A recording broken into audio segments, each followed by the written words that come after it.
Ponneri media நேயர்களுக்கு வணக்கம். பொன்னேரியில் விநாயகர் கோவிலில் உள்ள முருகன் சிலையின் கண் திறந்ததால் பக்தர்கள் கூட்டம் கூட்டமாக காண வருகின்றனர்.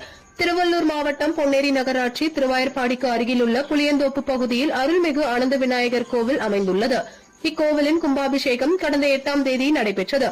இந்த கோவிலில் உள்ள பாலமுருகன் சிலையின் இடது கண் திறந்துள்ளதாக இன்று காலையில் ஒரு தகவல் இணையதளத்தில் வைரலானது.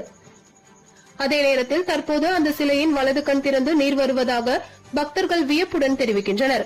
இந்த தகவல் காட்டுத்தீயாக பரவியதை தொடர்ந்து சுற்றுவட்டார பகுதிகளில் இருந்து பக்தர்கள் கூட்டம் கூட்டமாக திரண்டு வந்து இந்த காட்சியை நேரில் கண்டு முருகனை வழிபட்டு செல்கின்றனர்.